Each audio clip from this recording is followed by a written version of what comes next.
Puji Tuhan, pada ibadah pertama ini, kalau saudara senang dengan sebuah judul khotbah, saya mau sampaikan dengan tema makna kenaikan Yesus Kristus. Ada 4 hari bersejarah daripada Tuhan Yesus Kristus. Yang pertama adalah Natal, adalah hari kelahiran atau kedatangan Tuhan Yesus yang pertama. Yang kedua adalah Jumat Agung, adalah hari penyaliban Kristus dan kematiannya di Golgota, lambang atau bukti daripada kasih Tuhan kepada kita semua. Yang ketiga adalah Paskah, adalah hari kebangkitan Yesus Kristus dari kematian, bukti bahwa kemenangannya tidak bisa dikalahkan oleh maut. Dan yang keempat adalah kenaikan Yesus Kristus ke surga, adalah hari ke-40 setelah Yesus bangkit dan 10 hari sebelum Roh Kudus dicurahkan. Yang menarik, 4 hari bersejarah Kristus di Indonesia dibuat menjadi hari libur. Kita bersyukur bahwa Indonesia adalah satu negara yang mengakui bahwa Yesus Kristus adalah Tuhan bagi orang yang percaya. Yang percaya beri tepuk tangan yang meriah buat Raja kita. Yang menjadi pertanyaan adalah kenapa Yesus naik ke surga, Yesus meninggalkan kita, kok dirayakan? Biasa kan orang merayakan hari ulang tahun, hari kelahiran, hari ucapan syukur, tempat baru, kantor baru, rumah baru, hari pernikahan, hari graduation, selalu dirayakan. Namun kenapa Yesus meninggalkan kita lalu kita rayakan? Dan di Indonesia kenapa dibikin hari libur? Gak semua negara membuat hari libur di hari kenaikan Yesus. Ternyata Indonesia sedang memberitahu bahwa hari kenaikan Yesus merupakan hari yang penting untuk kita hayati. Itu sebabnya saya mau bagikan pada kita semua ada 3 makna daripada kenaikan Tuhan Yesus yang kita perlu renungkan. Yang pertama, makna kenaikan Yesus membuktikan bahwa Yesus bukan sekadar manusia, tapi Yesus adalah Tuhan atas muka bumi dan surga. Yesus bukan sekadar manusia, tapi Yesus adalah Tuhan atas muka bumi dan surga. Kisah Rasul pasal 1 ayat 3 dan 9. Kepada mereka Yesus menunjukkan dirinya setelah penderitaannya selesai. Dan dengan banyak tanda Yesus membuktikan bahwa ia hidup. Sebab selama 40 hari ia berulang-ulang menampakkan diri dan berbicara kepada mereka tentang kerajaan Allah. Ayat 9. Sesudah ia mengatakan demikian, terangkatlah ia disaksikan oleh mereka dan awan menutupnya dari pandangan mereka. Nah, saudaraku, bahwa setelah Yesus bangkit, Yesus ada di dunia ini dalam bentuk jasad tubuh, bukan roh yang bergentayangan, dan dia menampakkan diri berulang-ulang kepada murid-muridnya. Banyak orang berkata, Yesus tidak bangkit, itu mayatnya dicuri. Yesus tidak bangkit, itu yang disalibkan adalah murid yang lain. Saya mau beritahu ada 8 bukti bahwa Yesus itu bangkit dari kematian. Yang pertama, bukti bahwa Yesus itu bangkit, kubur kosong membuktikan bahwa dia hidup. Orang berkata bahwa mayat Yesus dicuri. Oke, kalau mayat Yesus dicuri, kenapa dia tinggalkan kain kafannya? Biasanya orang kalau nyuri handphone, dia akan curi handphone berikut dengan sarungnya. Tidak mungkin dia curi handphone dan kemudian dia lepaskan sarungnya dan kemudian dia geletakkan sarungnya di tempat itu. Nah, berat badan Yesus sekitar 86 kg. Butuh 3 orang untuk mengangkatnya dan kemudian butuh 1 orang untuk membuka kain kafannya. Ini memerlukan waktu. Dan pada waktu itu kubur Yesus ditutup sama Rolling Stone yang begitu berat, begitu besar. Dan disil atau dirantai. Barang siapa membuka sil itu kan berhadapan dengan hukuman mati orang Romawi. Jadi gak mungkin murid-murid Yesus yang sederhana bisa mampu menggulingkan Rolling Stone itu dan kemudian mencuri mayat, tidak meninggalkan kain kafannya. Kubur kosong dengan kain kafan membuktikan bahwa Yesus bukan dicuri, tapi Yesus bangkit. Yang kedua, Yesus menampakkan diri di mana-mana. Yang pertama kali yang menampakkan diri kepada Maria Magdalena. Ketika minggu pagi, Maria Magdalena bersama dengan Maria ibu Yakobus berlari untuk pergi ke kubur Yesus. Nah saudara, menarik di sini. Semua perempuan pada hari Minggu Paskah lari menuju kepada kubur Yesus. Hanya cuma satu perempuan yang tidak pergi ke kubur Yesus. Siapakah nama perempuan itu? Maria, ibu Yesus, yang tidak pergi ke kuburan Yesus. Why? Kenapa Maria, ibu Yesus, masih menemani Yesus waktu ada di bawah kayu salib? Tapi ibu Yesus tidak pergi ke kuburan pada hari Minggu Paskah. Karena ibu Yesus mengerti bahwa Yesus pasti hari ketiga bangkit. Itu sebab Yesus menampakkan diri kepada Maria Magdalena. Lalu Yesus juga menampakkan diri kepada murid-murid dalam perjalanan turun di Yerusalem menuju ke Emmaus, sekitar 8 mil jaraknya. Banyak orang berkata, siapakah murid itu? Ada orang yang berkata Lukas, Theophilus, murid daripada dokter Lukas. Lalu Yesus juga menampakkan diri ketika murid-murid sedang meragukan dia bahwa dia itu bangkit. Bahkan Thomas berkata di dalam percakapannya di sebuah ruangan loteng atas di mana mereka pernah mengadakan perjamuan kudus di situ. Thomas berkata, aku nggak akan percaya Yesus itu hidup sampai saya mencoba jari saya di lubang pakunya. Dan Yesus saat itu juga menampakkan diri dan kemudian dia menunjukkan lubang paku di lambung, di kaki, dan di tangannya. Silakan Thomas, engkau mencobanya. Yesus juga menampakkan diri kepada Petrus ketika Petrus meninggalkan Yesus karena merasa tertuduh bahwa dia telah menyangkal Yesus 3 kali. Yesus pergi ke Danau Galilea dan kemudian Yesus berkata, tebarkan jalamu di sebelah kanan. Dan Petrus berkata, semalam-malaman aku nangkap ikan, tidak dapat ikan. Tapi karena engkau yang mengatakan, dia menebarkan di sebelah kanan, dia mendapatkan 153 ekor. Padahal jarak antara Yesus dengan perahu murid-murid cuma 200 hasta atau sekitar 100 meter. Jaraknya sangat dekat. Jadi bisa sampai mendengar suara Yesus dari pinggir Danau Galilea. Dan secara sejarah tidak mungkin bisa mendapatkan ikan yang banyak di dalam lautan yang dangkal. Kita bisa mendapatkan ikan yang banyak di dalam lautan yang luas. Tapi ternyata itu adalah Yesus.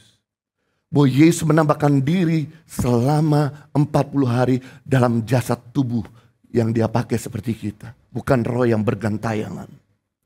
Berikutnya bukti bahwa Yesus itu bangkit. Kenaikannya ke surga disaksikan oleh 500 murid-muridnya. Ada pendeta berkata, saya sering kali naik turun surga. Oke. Luar biasa loh Pak. Naik turun surga. Saya kalau udah sampai surga gak mau turun lagi.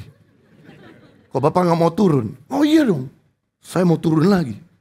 Oke Pak, ngomong-ngomong apakah ada saksi yang melihat Bapak naik turun surga? Nah itu dia, gak ada. Yesus waktu naik surga disaksikan oleh 500 murid-muridnya. Jadi kalau ada pendeta berkata sering naik turun surga, katakan begini, Pak saya mau jadi saksi juga untuk Bapak naik surga. Berikutnya, bukti bahwa Yesus bangkit, para muridnya hidupnya berubah.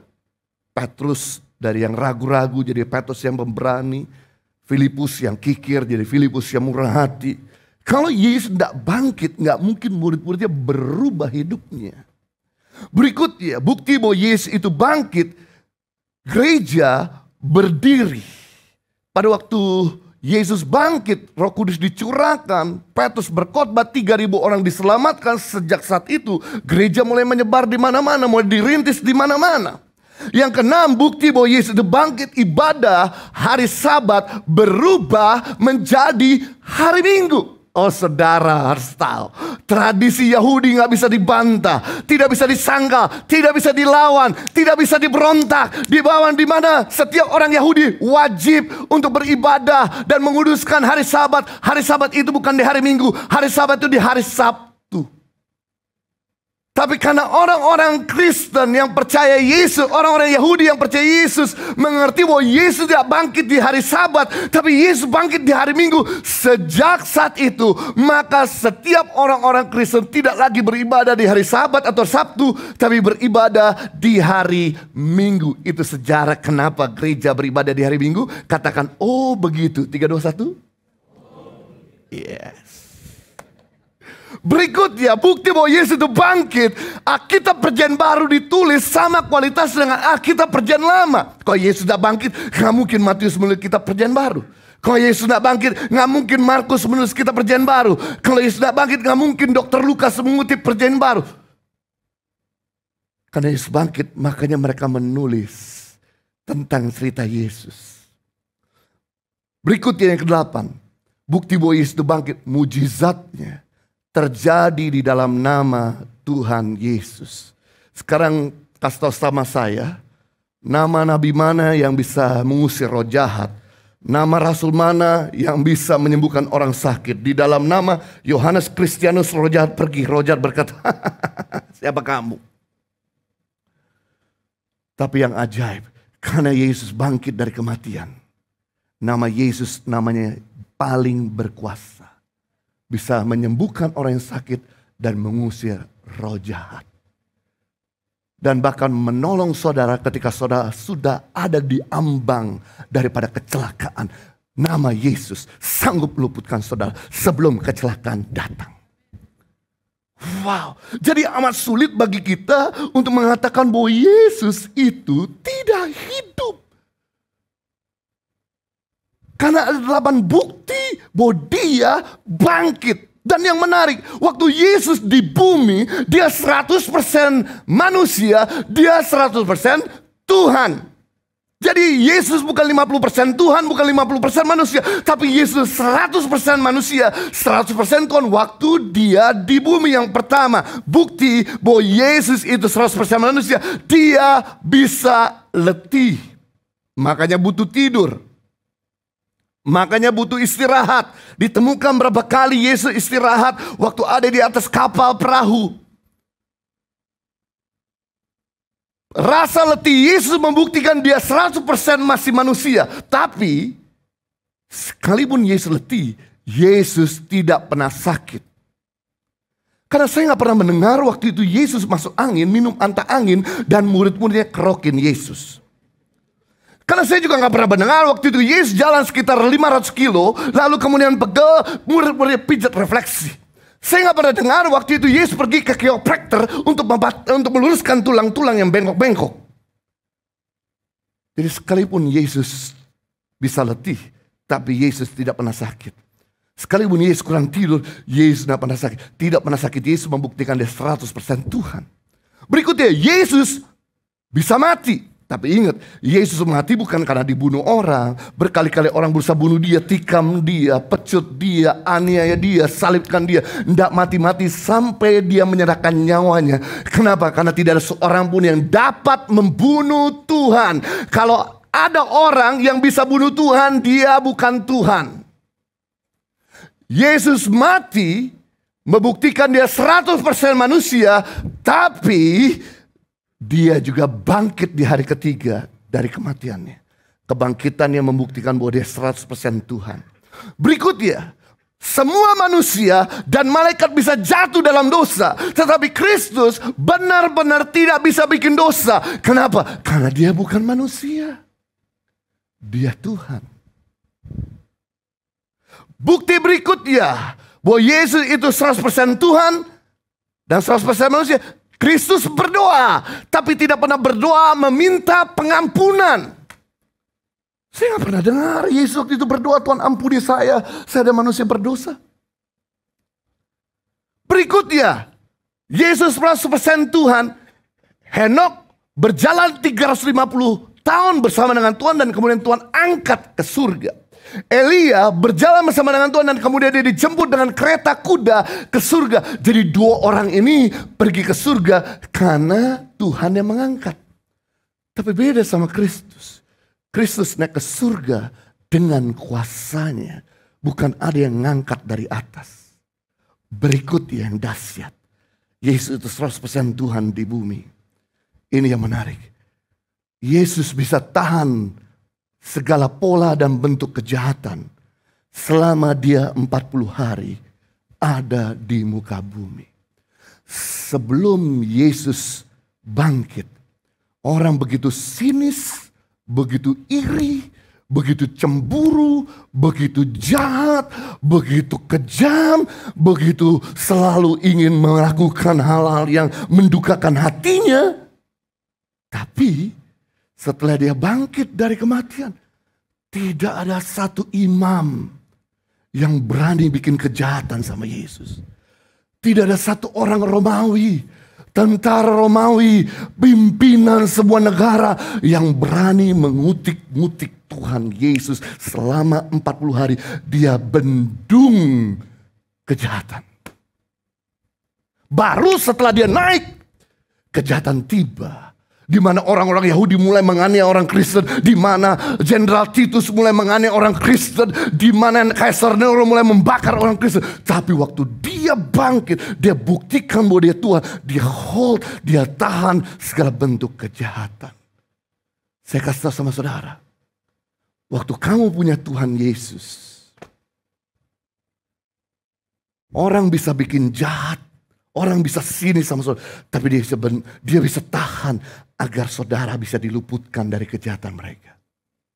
Itu dahsyatnya Tuhan. Dan yang menarik, kuasa dan karya Tuhan yang terbaik selalu terjadi di tengah-tengah badai. Jadi saudara jangan alergi sama badai. Jadi saudara jangan takut sama masalah. Justru karya Tuhan yang terbaik terjadi waktu kita ada di tengah-tengah persoalan. Yang penting di sebelah saudara ada Yesus. Yang penting di dalam diri saudara ada Yesus. Ketika murid-murid dia hendak pergi ke seberang, dia menggunakan kapal. Dan kemudian Yesus tertidur. Lalu kemudian badai mulai datang. Murid-murid coba kendalikan. Karena dia berpengalaman bertahun-tahun dalam mengendarai yang namanya kapal. Lalu kemudian kapal itu gak bisa dikendalikan, mau tenggelam. Puji Tuhan. Di situ ada Yesus, murid mulai membangunkan. Dan berkata, Yesus tolong kami mau tenggelam. Yesus bangun dan dia mulai menghardik badai. Disitulah semua orang mengatakan, ini bukan manusia biasa. Ini Tuhan, sampai badai bisa turut mendengar perkataannya. Saya mau beritahu, badai sekencang apapun, selama kamu punya Tuhan, dia bisa tahan untuk tidak membinasakan saudara. Yang kedua, makna daripada kebangkitan atau kenaikan Yesus Kristus ke surga. Supaya Roh Kudus turun mengubah hidup orang percaya. Karena Yesus sudah berjanji, kalau aku naik, Roh Kudus akan turun.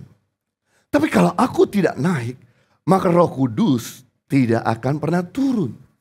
Dan Yesus ngomong begini. Dalam Yohanes pasal yang ke-16 ayat 7. Adalah lebih berguna bagi kamu.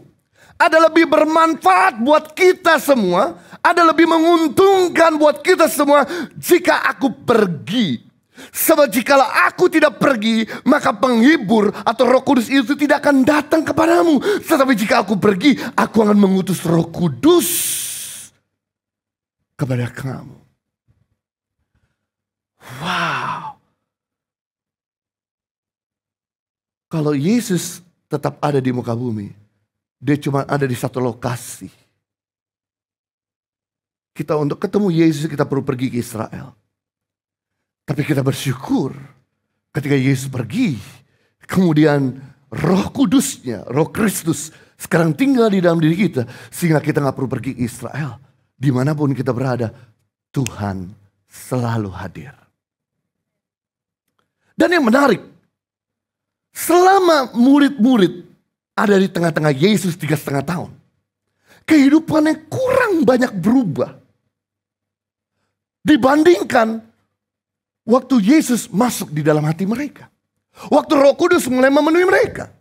Sebagai contoh, selama 3,5 tahun, semua murid-murid melihat mujizat yang Yesus lakukan. Melihat semua pengajaran Yesus, mendengarkan semua pengajaran Yesus. Bahkan juga mereka sendiri bisa mengusir roh jahat. Mereka sendiri bisa melakukan mujizat. Ini yang dikatakan oleh Pak Paulus Bambang minggu lalu.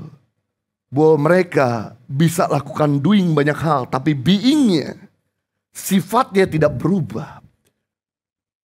Saya kasih tahu, saudara tetap bisa berdoa buat orang sakit sembuh sekalipun saudara itu masih hidup dalam dosa. Saudara masih bisa disertai sama Tuhan dalam berkat dan mujizat ya, sekalipun Anda mungkin jauh dari Tuhan. Saudara masih bisa lakukan. Makanya kenapa banyak pendeta-pendeta yang ditemukan dan ternyata dia masih berkhotbah dengan luar biasa, tapi ternyata dia hidup di dalam dosa. Why? Ini yang menarik. Kalau Tuhan sudah kasih karunia kepada saudara, dia tidak pernah tarik kembali. Karena Tuhan kita bukan seperti anak kecil yang udah kasih sesuatu, dia ambil lagi. Kalau dia udah kasih kamu karunia, karunia itu tetap tinggal di dalam kamu. Ini yang luar biasa. Tapi ingat, jangan mempermainkan kasih karunia Tuhan. Apa yang terjadi selama 3,5 tahun murid-murid bersama Yesus? Ini, mereka lihat mujizat, mereka dengar pengajaran, mereka melakukan mujizat. Tapi Petrus masih bisa menyangkal Yesus 3 kali. Tapi Yudas masih mencuri uang kas Tuhan Yesus dan menjual Yesus. Tapi Thomas masih gak percaya bahwa Yesus bangkit sampai dia membuktikan jarinya di lubang paku. Tapi Filipus masih kikir ketika Tuhan Yesus berkata, bisakah kita lakukan sesuatu kepada 5.000 orang yang kelaparan di depan mata kita. Dan Filipus gebrak dan keluarkan uang di kantong dia, uangku 2 dinar tidak akan pernah mengenyangkan mereka.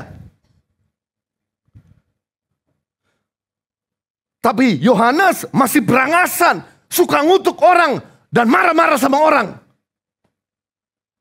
Maka Yesus berkata kepada murid, ada lebih berguna guys, kalau aku pergi kepada Bapa. Sebab kalau aku pergi kepada Bapa, maka aku akan tinggal di dalam dirimu. Beda daya ubah antara air di tengah-tengah saya, thank you, sama air di dalam saya. Air ini ada di depan saya, tidak mengubah apa-apa. Air ini ada di atas saya, juga tidak mengubah apa-apa. Air ini ada di samping saya, juga tidak mengubah apa-apa. Air ini ada di belakang saya, juga tidak mengubah apa-apa. Coba saya pindahkan air ini, ada di dalam diri saya. Wow. Saya bisa merasakan transformasi energi. Saya bisa merasakan kesegaraan. Saya bisa merasakan kekuatan. Saya khotbah lagi 5 kali, saya seladenin. Apalagi kalau B2 ada di dalam diri saya. Beda sekali antara B2 di depan sama B2 di dalam. Makanya Yesus berkata, ada lebih berguna kalau aku tuh ada di dalam kamu. Maka aku akan mengubah dirimu. Karena perubahan itu tidak pernah terjadi dari luar ke dalam. Tapi perubahan itu terjadi dari dalam keluar. Dan luar biasa. Ketika Yesus naik. Apa yang terjadi saudaraku? Selama 10 hari. Murid-murid ketakutan. Mereka lari ke loteng atas. Untuk berdoa tiap hari. Dalam Kisah Rasul 1. Ayat 14 sampai 16. Yang terjadi adalah mereka berdoa, tidak ada satu mujizat terjadi. Mereka berdoa, tidak ada satu keberanian untuk keluar dari 4 tembok gereja dan mulai bersaksi. Mereka berdoa, tidak ada kegairahan, yang adalah kejenuhan.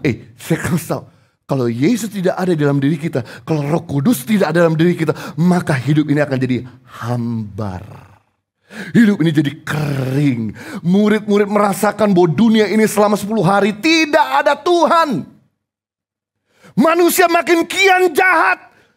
Mereka kerasa kering. Tidak disertai dengan mujizat dan pewahyuan. Tidak disertai dengan anugerahnya. Tapi untung mereka terus bertekun di dalam doa. Sampai Roh Kudus turun. Maka Petrus yang pengecut Keluar empat tembok gereja, dia mulai menginjil, bersaksi, 3.000 orang diselamatkan. Dan kemudian tentara Romawi berkata, "Hei, lu ngomong lagi, lu nginjil lagi, gue bunuh lu." Kata Petrus, "Siapa takut?" Lagu baru berapa minggu yang lalu kau nyangkal Yesus, sekarang siapa takut? Kemudian betul Petrus khotbah lagi di mana-mana dan dia ditangkap dan dia dibawa ke Roma. Dia disalibkan dan waktu dia disalibkan dia berkata sama tentara Romawi, "Guys, kenapa lagi? Saya mau minta mati gaya baru." Bayangkan, udah disalib mau mati masih bertingkah. Kalau guru saya mati disalib kepala di atas kaki di bawah, saya minta sebagai muridnya nggak layak untuk mengikuti guru. Saya dibalik, kepala di bawah, kaki di atas. Tolong diputar. Saudara sebentar nanti pulang sebelum makan pagi atau makan siang. Coba saudara terbalik 2 jam. Latihan yoga di rumah, kaki di atas, kepala di bawah. Maka darah yang ada di kaki kita mulai mengalir di kepala. Itu rasa sakitnya seperti dirajam batu. Seperti dijedotin sama tembok. Nah, waktu Petrus dibalik, darah mengalir di kepalanya, di otaknya. Itu rasa sakit. Darah muncrat di hidung. Darah mengalir lagi. Darah muncrat di telinga. Ketika darah mengalir kepala, darah muncrat di kedua lubang paku. Sejarah menulis bahwa Petrus matinya seperti teri ikan asin kering. Tapi gak nyangka Yesus. Why? Karena ngalami Roh Kudus. Penting dalam hidup ini untuk kita ngalami Roh Kudus. Supaya ada kekuatan. Jangan gara-gara pria ganteng, wanita cantik. Karena umur udah tua. Dan mulai berkata, udah deh gak apa-apa. Selama gue laku, gue menikah aja sama dia. Jangan jual Yesus. Hanya sebuah pernikahan. Jangan jual Yesus hanya sebuah jabatan. Suatu kali pada waktu kerusuhan terjadi di Ambon, sekitar awal tahun 2000. Pasukan jihad mulai membakar gereja-gereja yang ada di kota itu. Dan kemudian mengepung satu gereja. Dan mulai menghancurkan semua peralatan yang ada dalam gereja tersebut. Dan menangkap kemudian pendeta bersama dengan anak pendeta. Kedua tangan mereka diikat. Dan kemudian pendeta ini mulai dipasang parang di lehernya. Dan berkata, "Kau sebut Yesus, kau kupancung. Tapi kau sebut Nabi saya, kau selamat." Tapi kemudian pendeta ini di depan anak yang kecil 10 tahun. Dia berkata, "Aku hamba Kristus." Parang bacok lehernya. Kepala gelinding di depan mata anak kecil 10 tahun itu. Dia dalam keadaan ketakutan dan menangis. Kemudian parang mulai dipasangkan di leher dari anak kecil ini juga. Lalu hal yang sama. Kepala jihad ini berkata, "Kau sebut Yesus, kau akan seperti papamu, kepalamu gelinding. Kau sebut Nabi saya, kamu akan selamat." Lalu kemudian anak kecil ini dengan segenap kekuatannya, dia berteriak, "Beta Laskar Kristus!" Pertanyaan saya adalah, dari mana anak kecil ini punya keberanian? Parang di leher, dia gak nyangkal Yesus. Rupanya anak kecil ini bukan cuma taat ikut pergi ke sekolah minggu. Tapi anak kecil ini dalam hari-harinya selalu suka bergaul sama Tuhan. Menyembah Tuhan. Tahukah saudara, seringkali kita menuntut orang lain berubah. Itu bukan tugas kita. Tugas mengubah seseorang adalah tugas Roh Kudus. Tugas kita adalah mendekatkan diri sama Tuhan. Maka Tuhan mulai merubah kita. Dan kita akan jadi sumber inspirasi untuk orang lain berubah. Tugas kita adalah mendoakan pasangan kita. Mendoakan musuh kita. Maka Roh Kudus mulai menjamah dan mengubah orang itu. Sama halnya saya bersama istri. Seringkali berkelahi, bertengkar. Waktu awal-awal kami menikah. Waktu awal kami berpacaran. Tapi yang terjadi, waktu kami mulai saling mendoakan. Waktu kami mulai mendekatkan diri sama Tuhan, maka kami yang kasar jadi lemah lembut. Maka kami yang jahat jadi baik. Maka kami yang egois jadi selfless. Perubahan terjadi waktu Roh Kudus memenuhi kita. Yang ketiga, makna daripada kenaikan Yesus ke surga, yaitu jangan hanya merenungkan surga guys, tapi tidak melakukan apa-apa. Tahukah saudara, waktu Yesus mulai naik di hadapan 500 murid-murid, pelan-pelan murid-murid mulai mengong, betapa indahnya surga, betapa indahnya Yesus. Lalu kemudian Kisah Rasul 1 ayat 11, dan 2 malaikat itu menegur mereka. 2 malaikat itu mulai kasih tahu mereka, hai orang-orang Galilea, mengapa kamu berdiri melihat ke langit aja? Yesus ini yang terangkat ke surga meninggalkan kamu, akan datang kembali dengan cara yang sama seperti kamu melihat dia naik ke surga. Ketika murid-murid mulai bengong lihat Yesus naik ke surga, ya jelas kita bengong kadang-kadang lihat Iron Man naik terbang, Superman terbang. Samalah murid-murid waktu itu bengong karena waktu itu belum ada Iron Man, belum ada Superman. Kemudian bengong, lalu kemudian malaikat negur, hei orang-orang Galilea. Padahal waktu itu Yesus naik di Bukit Zaitun di Yerusalem. Jadi ada orang Yerusalem, ada orang Kapadokia, ada orang Libya, ada orang dari negara-negara lain. Tapi kenapa tuh malaikat berkata, hai orang-orang Galilea. Padahal di situ ada orang-orang lain selain Galilea. Karena orang Galilea ada orang yang suka melayani Tuhan. Dari 12 murid Yesus, 11 dari Galilea, hanya cuma 1 yang dari Yerusalem. Siapakah dia yang dari Yerusalem? Yudas, nyangkal Yesus. Waktu itu Yudas sudah gak ada. Dia udah mati bunuh diri. Tinggal 11 murid yang lain dari Galilea. Hai orang-orang yang melayani Tuhan, jangan kamu terkesima dengan surga. Jangan kamu terpesona dengan suasana hadirat Tuhan yang begitu kental. Ayo lakukan lagi, berkarya. Bapak ibu saudara, saya kasih tahu, saudara sudah pasti akan pergi ke surga.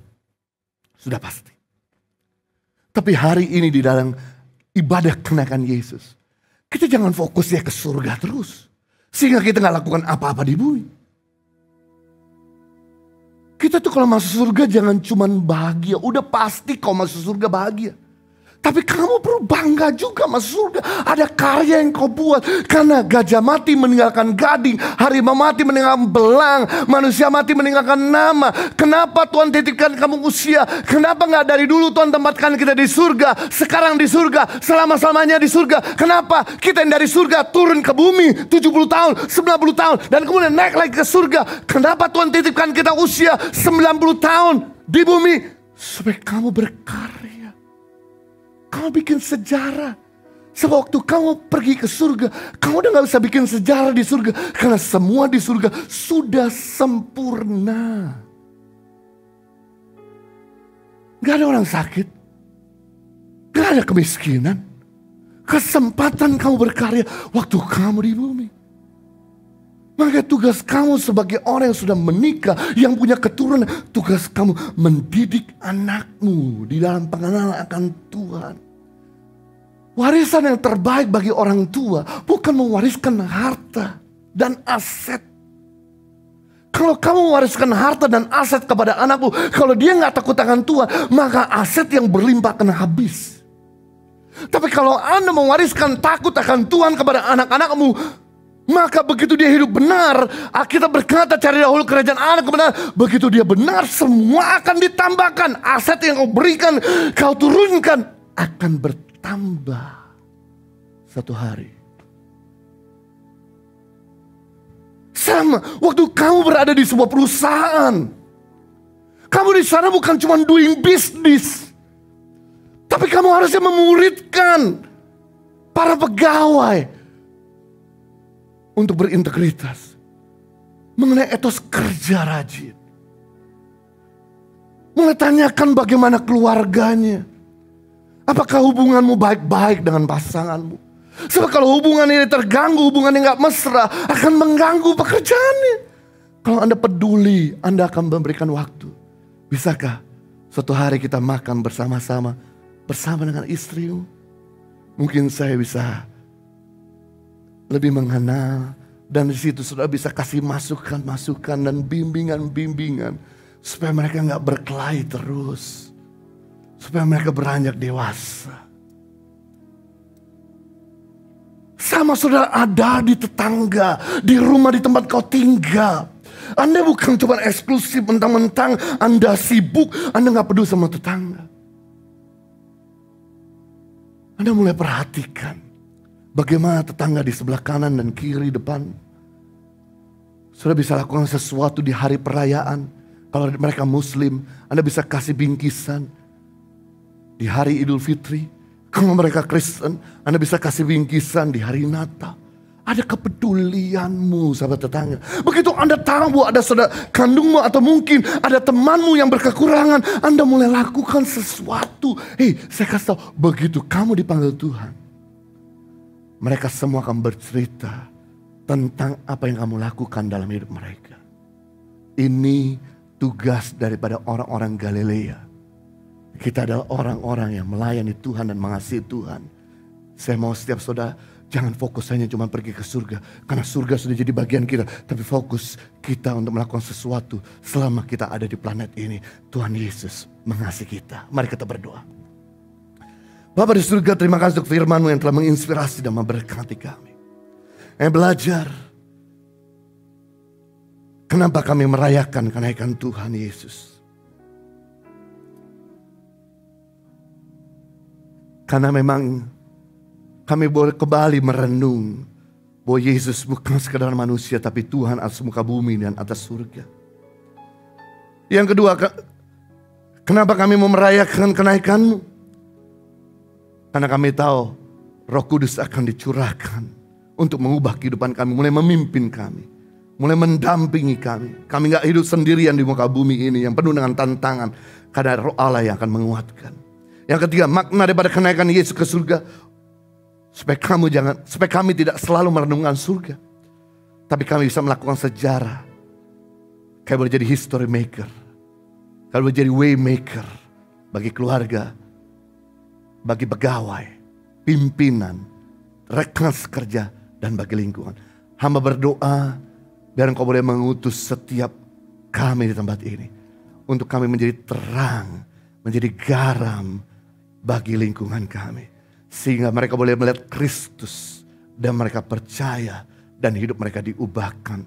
Di dalam nama Tuhan Yesus Kristus, setiap kita yang sudah diberkati sama-sama katakan, Tuhan memberkati.